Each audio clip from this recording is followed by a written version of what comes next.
కూడి వచ్చిన ఈసీవై కుటుంబ సభ్యులందరికీ ఉదయకాల శుభాలు, వందనాలు తెలియజేస్తున్నాను.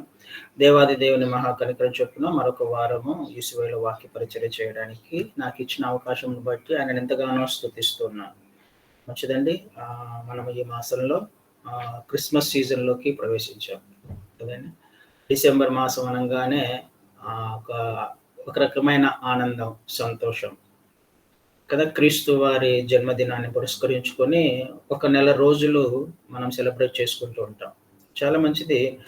అయితే క్రీస్తు వారు ఈ లోకంలోకి ఎందుకొచ్చారో అనే విషయాన్ని కూడా మనము ధ్యానం చేసుకోవాల్సిన అవసరం ఖచ్చితంగా ఉంది. ఆయన జననాన్ని ఒకసారి జ్ఞాపకం చేసుకుంటే, ఆయన జననము చుట్టూ ఉన్న క్యారెక్టర్స్‌ని కూడా ఒక్కసారి మనం జ్ఞాపకం చేసుకుంటే, క్రీస్తు వారు ఎందుకు ఈ లోకంలోకొచ్చారో, ఆయన వస్తున్నప్పుడు ఆయన సెలెక్ట్ చేసుకున్న క్యారెక్టర్స్ కూడా చాలా చాలా చాలా ప్రాముఖ్యమైనవి. ఆ క్యారెక్టర్స్ ద్వారా కూడా మనం అనేకమైన అద్భుతమైన ఆత్మీయ సత్యాలను నేర్చుకోవడానికి అవకాశం ఉంది. ఈ లోకంలో ఆయన ఏది చేసినా మన కొరకు, మన ఆత్మీయ మేలుల కొరకు మాత్రమే చేశాడు. చుట్టూ ఉన్న పరిస్థితులను గమనించినప్పుడు ప్రతి విషయంలో కూడా దేవుని యొక్క అదృశ్య లక్షణాలు స్పష్టంగా కనిపిస్తాయి. దేవుని యొక్క ప్రేమ స్పష్టంగా కనిపిస్తుంది. అయితే ఆలోచన చేస్తే మాత్రమే అది అర్థమవుతుంది. ధ్యానం చేసుకోవడానికి ప్రయత్నం చేసినప్పుడు మాత్రమే అది అర్థమవుతుంది. కదండీ! ఆయన జననాన్ని కూడా మనం జ్ఞాపకం చేసుకుంటే, ఇందాక చదవబడిన వాక్య భాగంలో ఒక అద్భుతమైన ఆత్మీయ సత్యాన్ని కూడా మనం నేర్చుకునే అవకాశం ఉంది. సహజంగా వాటికున్న లక్షణాలను గమనిస్తే గొర్రెలకు బ్రీడింగ్ టైమ్ ఒకటి ఉంటుంది. అది వింటర్ సీజన్‌లోనే జరుగుతుంది. అంటే గర్భం ధరించడము, డెలివరీ అవ్వడం. అది వింటర్ సీజన్‌లో జరుగుతూ ఉంటుంది సహజంగా.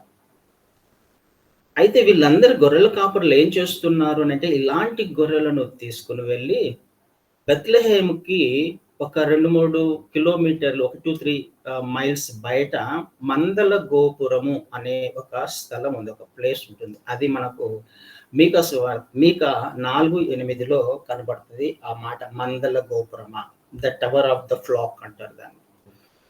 మందల గోపురమా అనే మాటను మనం అక్కడ చూస్తాం మీకా 4:8లో. ఆ ప్రాంతంలో వెళ్ళి గొర్రెల కాపరులు గొర్రెలను కాస్తూ ఉన్నారు. ఏ గొర్రెలను తీసుకొని వెళ్లారు వాళ్ళు అనంటే, డెలివరీకి సిద్ధంగా ఉన్న వాటిని. డెలివరీకి సిద్ధంగా ఉన్నవాటి. వారు చేస్తున్న పనిని బట్టి క్రీస్తు వారి యొక్క జననము వారికి మొట్టమొదటగా బయలుపరచబడింది కదా. క్రీస్తు వారి యొక్క జననము గొర్రెల కాపరులకి ఎందుకు బయలుపరచబడింది? వారికి ఎందుకు చెప్పే ప్రయత్నం చేశారు దేవుడు? మిగతా వాళ్ళకి కాదు, వాళ్ళకి మాత్రమే తెలియపరచబడింది. ఎందుకు తెలియపరచబడింది అనే విషయాన్ని కూడా మనం ఆలోచన చేస్తే, వాళ్ళు చేస్తున్న పనిని బట్టి, వారు చేస్తున్న లేకపోతే వారు చూస్తున్న బాధ్యతను బట్టి, వారు తమ గొర్రెల పట్ల ఆ డెలివరీ అయ్యే, ఆ ప్రసవము అయ్యే ఆ సమయంలో వారు తీసుకుంటున్న శ్రద్ధను, వారు పగటి వేళ మెలకువగా ఉన్నారు, క్షమించండి, రాత్రి వేళ మెలకువగా ఉన్నారు అనే విషయాన్ని కూడా మనం అర్థం చేసుకోవాలి. రాత్రి వేళ వాటి పట్ల ఎంతో శ్రద్ధ కలిగి, వాటిని ఆ ప్రాంతానికి తీసుకొని వెళ్ళి చక్కగా అవి డెలివరీ అయ్యేంత వరకు కూడా చూస్తూ ఉన్నారు. జాగ్రత్తగా కనిపెట్టే సమయం అది. కదండీ! ఎందుకు అలా చేస్తున్నారు అక్కడికి వెళ్ళి అనంటే, వారు ఆ గొర్రెలలో నుంచి మనకు తెలుసు ధర్మశాస్త్రం ప్రకారం మందిరంలో తొలిచూలు పిల్లను వారి అంటే ధర్మశాస్త్రం ప్రకారము బలులు అర్పిస్తూ ఉంటాం కదా. ఆ సమయంలో జరుగుతున్న పరిస్థితి ఏంటి? ఒక తొలిచూలు పిల్లను తీసుకొని వెళ్ళి, ఏడాది గొర్రె పిల్లను తీసుకొని వెళ్ళి బలి అర్పించాలి. ఈ కాపరులు చేస్తున్న పనేంటి?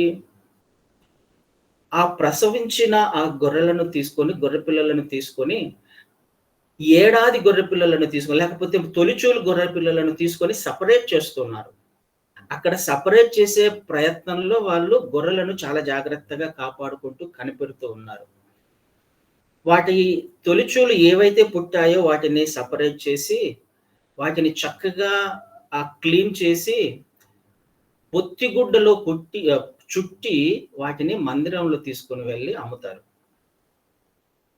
వాళ్ళు చేస్తున్న పని గొర్రెల పట్ల, తమ మందల పట్ల శ్రద్ధ కలిగి ఉన్నారు. రాత్రి వేళ మెలకువగా ఉండి వారు గొర్రెలను కాస్తూ ఉన్నారు. దేవుని కొరకు బలిని సిద్ధపరుస్తూ ఉన్నారు. ఇది వాళ్ళు చేస్తున్న పని. ఇదే కదండీ క్రీస్తు వారి యొక్క ముఖ్య ఉద్దేశ్యం ఈ లోకంలోకి రావడానికి. క్రీస్తు వారు ఎందుకు ఈ లోకంలోకొచ్చారు? ఎందుకు వారికే బయలుపరచబడ్డాడు? వారు గొర్రెల పట్ల శ్రద్ధ కలిగి ఉన్నారు. క్రీస్తు వారు కూడా తన గొర్రెల పట్ల రాత్రి వేళ, రాత్రంతా కూడా తన గొర్రెల గురించి, తన ప్రజల గురించి మెలకువగా ఉండి ప్రార్థన చేసిన అనేక సందర్భాలు బైబిల్‌లో రాయబడింది. ఎంతో శ్రద్ధ కలిగిన వాడు ప్రభువైన క్రీస్తు వారు తన గొర్రెల పట్ల కదండీ! కనికరం కలిగి చెల్లాచెదురైపోయిన గొర్రెల గురించి ఆయన తండ్రి దగ్గర మొరపెట్టిన రాత్రులు అనేకమున్నాయి. వారిని రక్షించడానికి వారికి కావాల్సిన కాపరులను లేపమని ప్రార్థన చేయమన్న అనేక సందర్భాలను మనం చూస్తూ ఉన్నాం. ఈ కాపరులు చేస్తున్న పని అదే అండి. గొర్రెల పట్ల శ్రద్ధ కలిగి మెలకువతో వారు శ్రద్ధగా వాటిని చూసుకుంటున్నారు. తొలిచూలును సెపరేట్ చేసి దేవుని కొరకు తమ బలిని సిద్ధపరుస్తున్నారు. ఏ విధంగా క్రీస్తు వారు ఈ లోకంలోకి వచ్చారు? ఎక్కడ ఆయన పుట్టాడు? పశువుల పాకలో పుట్టినట్టుగా చూస్తున్నాం కదండి. అక్కడ ఆయన ఎలా ఉంచబడ్డాడు? ఇదే మీకు ఆనవాలు అనే మాట చూస్తాం కదా అక్కడ 12వ వచనంలో. దానికి ఇదే మీకు ఆనవాలు, ఒక శిశువు పొత్తిగుడ్డలతో చుట్టుబడి ఒక తొట్టిలో పండుకొని ఉండుట మీరు చూచెదరని వారితో చెప్పెను. క్రీస్తు వారు ఎలా ఉన్నారు? పొత్తిగుడ్డలో చుట్టుబడి ఒక తొట్టిలో పరుండబెట్టాడు. వీళ్ళు చేస్తున్న పని ఏంటి? ఆ బలిని, లేకపోతే సంవత్సరం ఏడాది గొర్రె పిల్లని ఒక క్లాత్‌తో చుట్టి వారు మందిరంలో అమ్ముతారు. దేని కొరకు? బలి అర్పించడానికి. వారు సిద్ధపరుస్తుంది దేవుణ్ణి, బలిని సిద్ధపరుస్తున్నారు.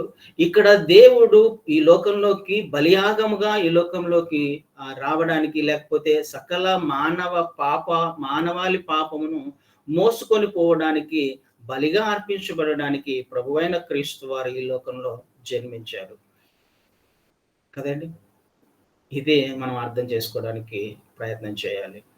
క్రీస్తు వారు బలిగా అర్పించబడడానికి, పొత్తిగుడ్డలో చుట్టబడి ఆయన జననమే బలిగా అర్పించబడడానికి ఈ లోకంలోకి వచ్చారు. పొత్తిగుడ్డలో చుట్టుబడి అక్కడ పెట్టినట్టుగా చూస్తున్నాం. అందు నిమిత్తమే దేవాది దేవుడు గొర్రెల కాపరులను ఎన్నుకున్నట్టుగా మనకు అర్థమవుతుంది. అయితే అక్కడ దేవదూతలు ప్రత్యక్షమై వారికి చెప్తున్న మాట మొదటి సువార్త. క్రీస్తు వారు జన్మించిన తర్వాత ఈ లోకానికి ఇస్తున్న మొదటి సువార్త, మొదటి వాగ్దానం ఏమని చెప్తున్నారు అక్కడ? భయపడకుడి కదండి, భయపడకుడి. ఇదే అండి మనం నేర్చుకోవాల్సింది. మన జీవితాల్లో అనేక పరిస్థితులు గుండా మనం వెళ్తూ ఉంటాం. వారికి ఇస్తున్న, ఆ గొర్రెల కాపరులకు ఇస్తున్న వాగ్దానం ఏంటి? భయపడకుడి.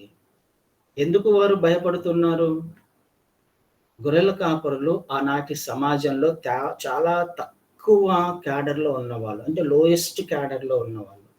వాళ్ళను చాలా తక్కువ చేసేసి చూసేవాళ్ళు.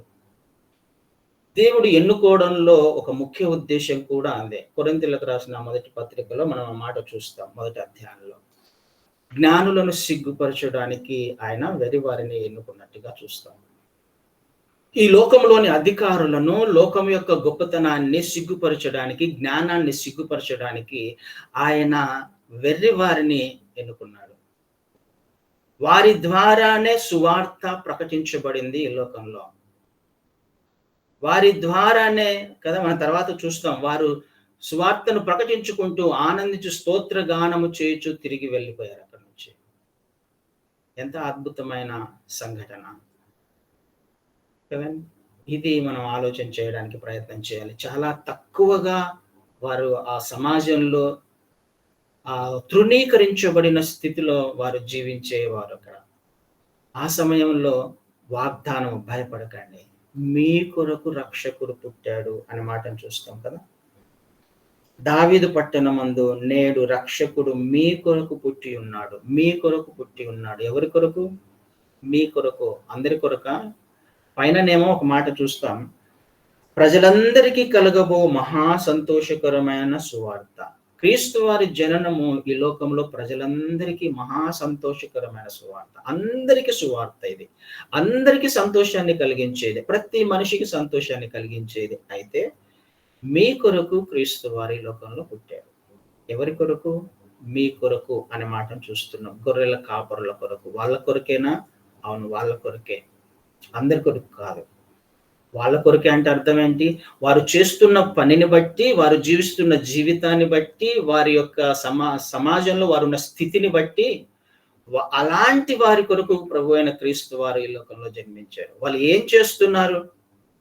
శ్రద్ధ కలిగిన జీవితము, తమ బాధ్యత కలిగిన జీవితము, తమ వృత్తి పట్ల, లేకపోతే తమ చేస్తున్న పని పట్ల, తమ గొర్రెల పట్ల శ్రద్ధ కలిగిన జీవితము, మెలకువ కలిగిన జీవితము, దేవుని కొరకు బలిని సిద్ధపరుస్తున్న జీవితం. దేవుని చిత్తంలో ఎవరైతే నడవడానికి ఇష్టపడతారో, దేవుని మార్గాలను ఎవరైతే ఎన్నుకొని ఆ మార్గంలో నడవడానికి ఇష్టపడతారో, మెలకువ కలిగిన జీవితం జీవిస్తారో కదండి. క్రీస్తు వారు కూడా అంటారు, ఒక్క గంట అయినా ప్రార్థన, మెలకువతో ఉండి ప్రార్థన చేయలేరా? మెలకువ కలిగిన జీవితం. ఈ లోకంలో అనేక సమస్యల గుండా మనం వెళ్తూ ఉంటాం.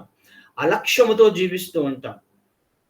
దేవుని చిత్తాన్ని మరిచిపోయి ఏదో మత్తులో, ఈ లోకంలోని ఉన్న మత్తులో, ఆశలతో మన జీవితాలను జీవిస్తూ ఉన్నప్పుడు ఈ లోక అధికారి మనల్ని చెరపట్టి లాక్కుని వెళ్తూ ఉంటాడు.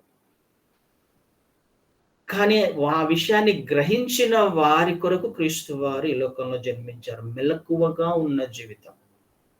మెలకువగా ఉండండి అని అనేక సార్లు ఆయన హెచ్చరించినట్టుగా చూస్తున్నాం. ఈ లోకపు మత్తులో మీరు మత్తుగా ఉండమాకండి. ఏ సమయంలో ఏం జరుగుతుందో మీకు తెలియదు. ఆ దినం ఎప్పుడు వస్తుందో మీరు తెలుసుకోలేరు. కాబట్టి మెలకువగా ఉండండి. ఎవరైతే మెలకువగా ఉండి ప్రార్థన చేయడానికి, తమ ఆత్మీయ జీవితము జీవించడానికి ఇష్టపడతారో, దేవుని కొరకు తమను తాము బలియాగముగా సమర్పించుకోవడానికి, తమను తాము తమ శరీరాన్ని 12:1 చూస్తాం కదా మనం రోమీయులకు రాసిన పత్రికలో కదండి. ఏమని మాట్లాడతారు అక్కడ రోమీయులకు రాసిన 12:1? కాబట్టి సహోదరులారా, పరిశుద్ధమును దేవునికి అనుకూలమైన సజీవ యాగముగా మీ శరీరములను ఆయనకు సమర్పించుకొనుడని దేవుని వాత్సల్యమును బట్టి మిమ్మల్ని బ్రతిమాలుకొనుచున్నాను. ఇట్టి సేవ మీకు యుక్తమైనది. ఇట్టి సేవ మీకు యుక్తమైనది. దేవుని సేవిస్తున్నారా? దేవుని వెంబడిస్తున్నారా? దేవుని పట్ల, ఆయన ఆజ్ఞల పట్ల, కట్టెల పట్ల మీకు శ్రద్ధ ఉందా? ఒకవేళ ఉన్నట్లయితే మిమ్మల్ని మీరు సజీవ యాగముగా ఆయనకు సమర్పించుకోండి. తన ప్రజలను వారి పాపము నుండి ఆయనే రక్షించును. ఎవరిని? తన ప్రజలను వారి పాపము నుండి ఆయనే తన ప్రజలను అని రాయబడిందంటే తన ప్రజలు కాని వారు కూడా ఎవరో ఉన్నారు కదా అక్కడ. తన ప్రజలు ఉన్నారు, తన ప్రజలు కానివారు ఉన్నారు. తన ప్రజలను రక్షించడానికి వచ్చారు. ఎవరు తన ప్రజలు? ఈ విషయం మనం అర్థం చేసుకోవడానికి ప్రయత్నం చేయాలి. మీ కొరకు రక్షకుడు పుట్టారు. ఎవరి కొరకు రక్షకుడు పుట్టాడు? ఈ బాధ్యత కలిగిన వారు ఎవరైతే ఉన్నారో, తన ప్రజలుగా ఉండడానికి ఎవరైతే ఇష్టపడతారో వారిని రక్షించడానికి. వారికి ఈ వాగ్దానం, భయపడకండి. నువ్వు ఏ స్థితిలో ఉన్నా, ఏ పరిస్థితిలో ఉన్నా, ఏ సమస్యలో ఉన్నా నువ్వు భయపడాల్సిన అవసరం లేదు ఈ లోకంలో. ఎందుకు? నీ కొరకు రక్షకుడు పుట్టాడు. నిన్ను రక్షించడానికి రక్షకుడు పుట్టాడు. ఆయనే ప్రభువైన క్రీస్తు. క్రీస్తు అంటే అభిషక్తుడు కదా. అభిషక్తుడు అంటే అర్థం ఏంటి? అభిషేకించబడిన వాడు, ప్రత్యేకించబడిన వాడు. దేని కొరకు ప్రత్యేకించబడిన వాడు? లూకా 4:18 ప్రభువు ఆత్మ నా మీద ఉన్నది, బీదలకు సువార్త ప్రకటించుటకు ఆయన నన్ను అభిషేకించెను. చెరలోనున్న వారికి విడుదలను, గ్రుడ్డి వారికి చూపును ప్రకటించుటకును, నలిగిన వారిని విడిపించుటకును, ప్రభువు హితవత్సరము ప్రకటించుటకును ఆయన నన్ను పంపి ఉన్నాడు. క్రీస్తు వారి గురించిన ప్రవచనం ఇది కదా. క్రీస్తు వారిని తండ్రి ఈ లోకంలోకి అభిషేకించి పంపించాడు. ఎందు నిమిత్తం అభిషేకించాడు అనంటే ఈ పనులు చేయడానికి అభిషేకము అనంటే ప్రత్యేకంగా ఒక పని నిమిత్తము పంపబడిన వాడు. ప్రత్యేకించబడిన వాడు. ఆయన వచ్చింది విడిపించడానికి, బంధకాలలో నుంచి విడిపించడానికి, దేవుని రాజ్య సువార్త ప్రకటించడానికి, ఆ రాజ్యంలో చేర్చడానికి. హితవత్సరము ప్రకటించడానికి, విడుదలను ప్రకటించడానికి. ఈ విషయం నిమిత్తమై ఆయన ఈ లోకంలోకి వచ్చాడు. ఆ విషయము మొట్టమొదటిగా బయలుపరచబడింది గొర్రెల కాపరులకి. మీ కొరకు ఎవరైతే ఇలాంటి బాధ్యత కలిగి జీవించే ప్రయత్నం చేస్తూ ఉన్నారో వాళ్ళ కొరకు రక్షకుడు పుట్టారు. కానీ అందరికి సువార్తనే. అందరికీ ఎందుకు సువార్త?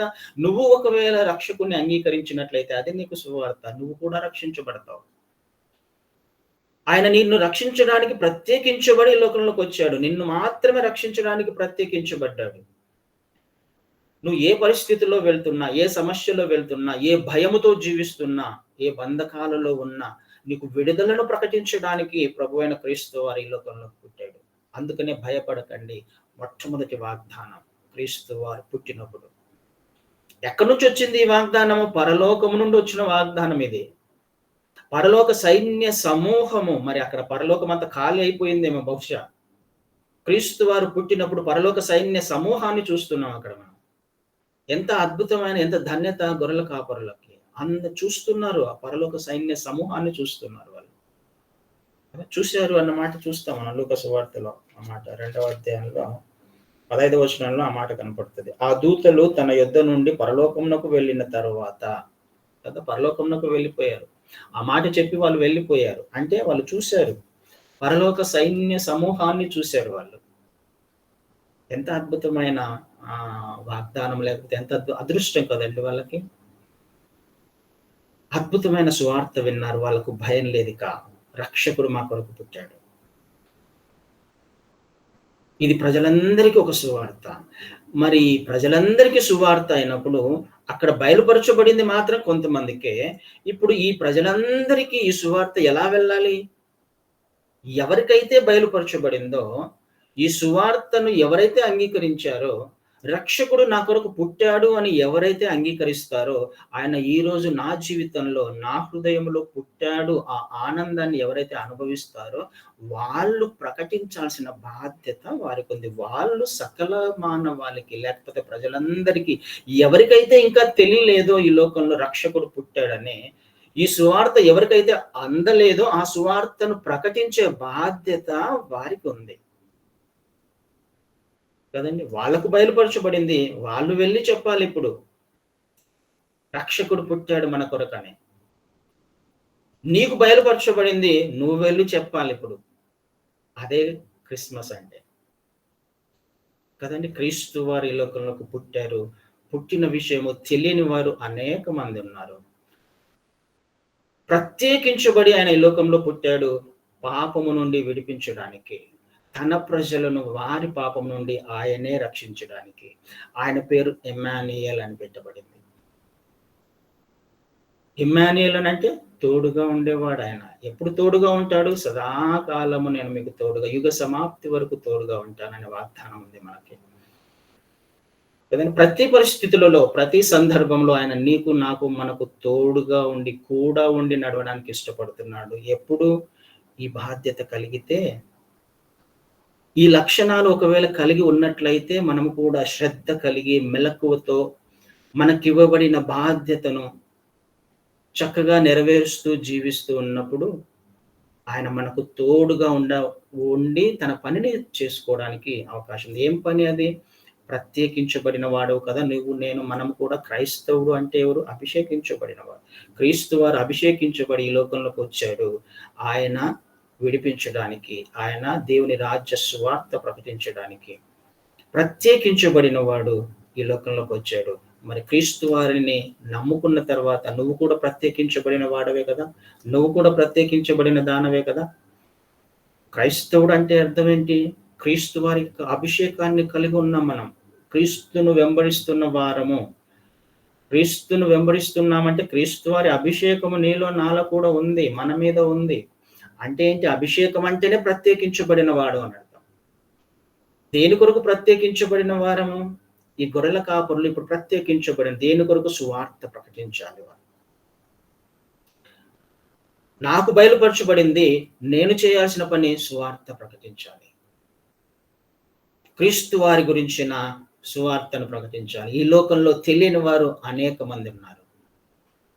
ఆ పని కొరకు మాత్రమే దేవుడు నిన్ను, నన్ను, మనల్ని ఏర్పాటు చేసుకున్నాడు. అందుకనే అభిషేకం ఉంది. క్రైస్తవుడు అంటేనే అర్థం అది. ప్రత్యేకించబడిన వాడు, ప్రత్యేకమైన జీవితం కలిగిన వాడు, ఒక పని నిమిత్తం ఏర్పాటు చేయబడ్డవాడు. ఏ పని నిమిత్తము? క్రీస్తును ప్రకటించే పని నిమిత్తం. క్రీస్తు సువార్తని ఈ లోకంలోకి తీసుకుని వెళ్ళే పని నిమిత్తం. పక్కింటి వాళ్ళకి, ఎదురింటి వారికి, పొరుగింటి వారికి రక్షకుడు పుట్టాడు అని తెలియచెప్పే సువార్త ప్రకటించడానికి. అందరినీ పాపము నుండి రక్షించడానికి మనం అందరినీ, లోకంలో ఉన్న వారందరినీ తీసుకురాలేం. కానీ మనకు తెలిసిన వారు ఎంతమంది అయితే ఉన్నారో ఈ లోకంలో, లేకపోతే మన చుట్టుపక్కల, మన కుటుంబంలో, మన స్నేహితులలో రక్షకుడు పుట్టాడు అనే విషయము ప్రకటించడానికి నువ్వు ఏర్పాటు చేయబడ్డావు. నేను ఏర్పాటు చేయబడ్డాను కదా. వాళ్ళు చేస్తున్న పని అదే. కిందకి వచ్చిన తర్వాత పరలోక సైన్య సమూహం అదుతుతో కూడా ఉండి సర్వోన్నతమైన స్థలములలో దేవునికి మహిమయు, ఆయనకిష్టులైన మనుషులకు భూమి మీద సమాధానము కలుగును గాక అని దేవునికి స్తోత్రము చేయుచుండెను. సర్వోన్నతమైన స్థలములలో దేవునికి మహిమ మొదటి అంశము. ఆయనకిష్టులైన వారికి భూమి మీద సమాధానం. భూమి మీద సమాధానము ఎవరికి? అందరికీనా? ఇష్టులైన వారికి, ఆయనకిష్టంగా జీవించే వారికి, ఆయన చిత్తంలో జీవించే వారికి. అందరికీ కాదు సమాధానం. అందరికీ అవకాశం ఉంది. ఇష్టంగా జీవించే అవకాశం అందరికీ ఉంది. లోకంలో పుట్టిన ప్రతి ఒక్కరికి ఉంది ఆయనకిష్టంగా జీవించే అవకాశము. అందరికీ సమాధానం పొందుకునే అవకాశం ఉంది. అందరూ రక్షణలోకి వచ్చే అవకాశం ఉంది. అందరూ తన ప్రజలుగా మార్చబడే అవకాశం ఉంది. ఎవరైతే ఇష్టపడి వారంతకు వారు క్రీస్తు వారిని అంగీకరిస్తారో వారికి సమాధానం. అప్పుడు దేవునికి సర్వోన్నతమైన స్థలములలో మహిమ. ఆయనకి ఇష్టంగా జీవించడం, ఈ సువార్తను ప్రకటించే బాధ్యతను ఒకవేళ నువ్వు తీసుకున్నట్లయితే, వ్యక్తిగతంగా నువ్వు అభిషేకించబడిన వాడివి అని నీకు, నాకు, మనము గ్రహించినట్లయితే ఈ బాధ్యతను తీసుకోవాలి. ఆనాడు గొర్రెల కాపరులు తీసుకున్నారు కదా. వాళ్ళు విడిచిపెట్టి వెళ్ళిపోయారు. తమ తమ గొర్రెలను విడిచిపెట్టి, తమ వృత్తిని విడిచిపెట్టి, తమ లాభాన్ని విడిచిపెట్టి కదండి, వాటిని విడిచిపెట్టి వెళ్ళిపోయారు. మనకు బయలుపరచబడింది అనే మాట చూస్తాం అక్కడ కదా. 15వ వచనంలో జరిగిన ఈ కార్యము ప్రభువు మనకు తెలియచేసి ఉన్నాడు.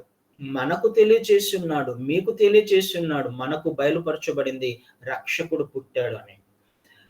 తెలియపరచబడింది కాబట్టి ఆయనను అంగీకరించాం. ఆయన మార్గంలో నడిచే ప్రయత్నం చేస్తున్నాం.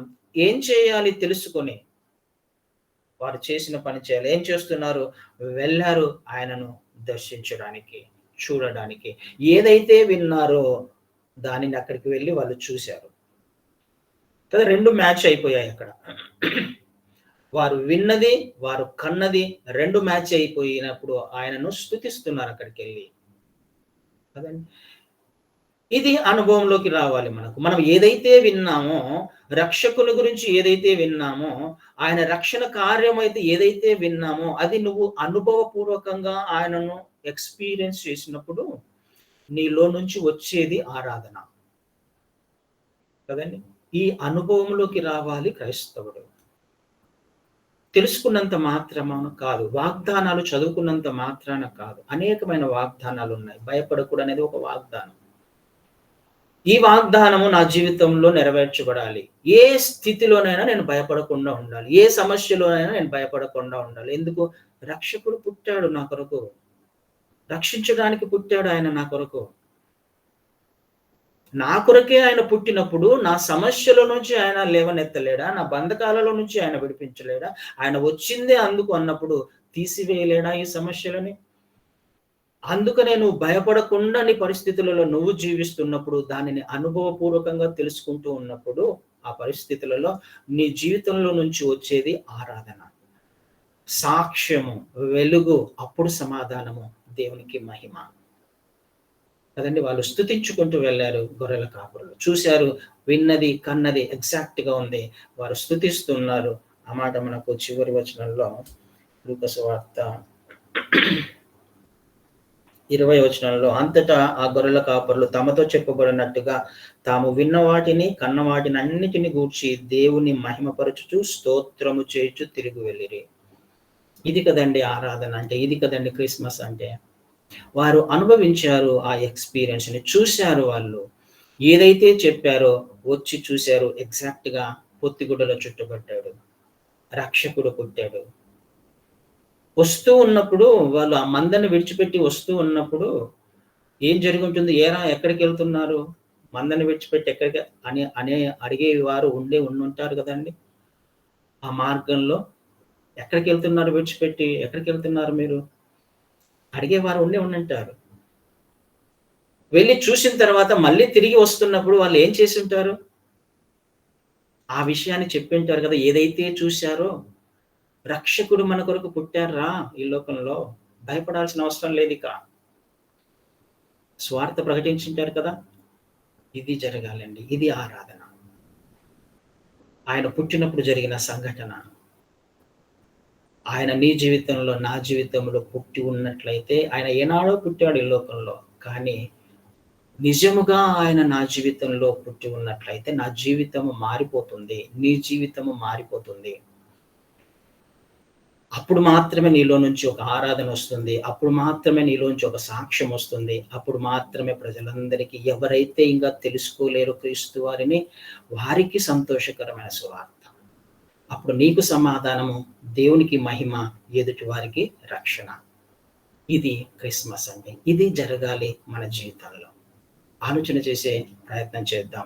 ఈ ఆనందము, ఈ సంతోషము నేను అనుభవిస్తున్నా, నేను ప్రత్యేకించబడిన వారిని, ఈ సంతోషము ఎదుటి వారికి కూడా ఉండాలి. నీ కుటుంబంలో ఇంకా ఎవరైతే తెలుసుకోలేదో రక్షకుడు పుట్టాడని, వారికి తెలియపరచబడాలి నీ జీవితం ద్వారా. నీకున్న ఆనందం ద్వారా, నీకున్న సంతోషం ద్వారా, నీలో ఉన్న వెలుగు ద్వారా, నువ్వు చేస్తున్న ఆరాధన ద్వారా. అప్పుడు సమాధానం. ప్రతి పరిస్థితిలో నీకు నెమ్మది, ప్రతి పరిస్థితిలో ఆనందం. అది దేవునికి మహిమ. ఇది నిజమైన క్రిస్మస్ చేసుకోవడానికి ప్రయత్నం చేద్దాం. Amen. Thank you brother. Thank you so much. అందరికీ వందనాలండి. ప్రార్థన చేసుకుందాం. శుద్ధుడా, పరిశుద్ధుడా, ప్రేమ నమ్మకము కలిగిన మా ప్రియ కర్లకు తండ్రి యేసయ్యా, మీ బంగారు పాదాలకి వందనాలు, స్తుతులు, స్తోత్రములు దేవా. ఉదయకాల సమయం ఆయన చురుకైన మెలకువతో ప్రభా, మా పడకల నుంచి మమ్మల్ని పైకి లే ప్రభా, మేము స్తుతించుటకు, మిమ్మల్ని ఆరాధించుటకు, మిమ్మల్ని గణపరచుటకు, మహిమపరచుటకు ఇచ్చిన సమయాన్ని బట్టి వందనాలు. ఇదిగో తండ్రి, వాక్యం కొరకై ప్రార్థించుటగా ప్రభా, మీ వాక్య పరిచయం చేస్తున్న మీ బిడ్డను మీ సిలువ చాట మరుగుపరుచుకొని నాయనా, నీ జన్మ గురించి ప్రభా మేమందరం వింటుకు ఆ బిడ్డను మీరు వాడుకున్నందుకు మీకు వందనాలు, స్తుతులు, స్తోత్రములు. నాయన గొర్రెలు కాపరి ఏ విధంగా తండ్రి నిన్ను ప్రకటించారు ప్రభా, అయ్యా ఆ విధంగా తండ్రి మేము కూడా తండ్రి నాయన విశ్వాసులుగా తండ్రి మీ కొరకు ప్రకటించే భాగ్యాన్ని దయచేయండి. అయ్యా నువ్వు ఈ లోకానికి వచ్చినప్పుడు ప్రభా ఎంత మిమ్మల్ని మీరు తగ్గించుకొని ప్రభా యేసయ్యా జీవించారో తండ్రి, అలాగ నాయన మిమ్మల్ని మేము తగ్గించుకుంటూ ప్రభా మిమ్మల్ని హెచ్చించుతూ బతుకుటకు మాకు సహాయం దయచేయమని అడుగుచున్నాం తండ్రి. అయ్యా నువ్వు వచ్చిన ఈ లోకానికి వచ్చి తండ్రి మాకు ఎన్నో కార్యాలు, ఎన్నో గొప్ప విషయాలు ప్రభా నాయన మాకు అందరికి తెలిపినందుకు మీకు వందనాలు, స్తుతులు, స్తోత్రములు ప్రభా. ఆయన నీ రాకడ కొరకు మేము ఎదురు చూస్తుండగా ప్రభా, బుద్ధి కలిగిన కన్నికలాల నాయన లోకంలో జీవించుటకు సహాయము దయచేయండి. గొర్రెలు కాపరి వలె ప్రభా నాయన యేసయ్యా మేము ఉండుటకు సహాయం దయచేయండి. అయా మీరు ఎంత ఇదిగా నాయన ఈ లోకంలో తండ్రి నాయన 33.5 సంవత్సరం ప్రభా యేసయ్యా ఈ లోకాన్ని ఎంత ప్రేమించారు ప్రభా, ఆ విధంగా మేము ఒకరినొకరిని ప్రేమించుకుంటూ ప్రభా మిమ్మల్ని గణపరుచుకుంటూ తండ్రి ఉండుటకు సహాయం దయచేయండి. నీ కృపను పొందుకునే భాగ్యాన్ని మాకు దయచేయండి. మీలో మేము విశ్వాసంగా ఉండుటకు సహాయం దయచేయండి. మీరు చేసిన గొప్ప కార్యములు, ఆశ్చర్య కార్యములు తలపోసుకుంటూ ఉండుటకు సహాయం దయచేయండి. మిమ్మల్ని మీరు తగ్గించుకొని ఈ లోకానికి వచ్చిన ఆయన పశువులు పాకలో లోకంలో తండ్రి మీరు జన్మించినట్లుగా ప్రభా మమ్మల్ని మేము తగ్గించుకొని తండ్రి మాలో ఉన్న లోటుపాట్లు సరి చేసుకుంటూ ప్రభా మీకు ఏ విధంగా మేము ఈ లోకంలో నాయన పనికొచ్చే పాత్రలోనే ఉంటారు ప్రభా, ఆ విధంగా మమ్మల్ని మలుచుకోమని అడుగుతున్నాం ప్రభా. యేసయ్యా మీకే వందనాలు స్తుతులు స్తోత్రములు తండ్రి. అయా చేరికూడి వచ్చిన ప్రతి ఒక్క బిడ్డను దీవించండి, ఆశీర్వదించండి, బలపరచండి. ఏ బిడ్డ ఎక్కరి కొరకు మోకాలు వంచి మొర పెడుతుందో ప్రభా ప్రతి ఒక్క మొర ఆలకించమని అంగీకరించమని తండ్రి. ఈ చిన్న ప్రార్థన మీ పాదములకు ధూపమై ఉండే భాగ్యాన్ని దయచేయమని, ఘనత మహిమ ప్రభావాలు పొందుకోమని నజరుడైన యేసయ్య పరిశుద్ధ నామములో అడిగి వేడుకుంటున్నాము తండ్రి. ఆమేన్. ఆమేన్. ఆమేన్. ఆమేన్.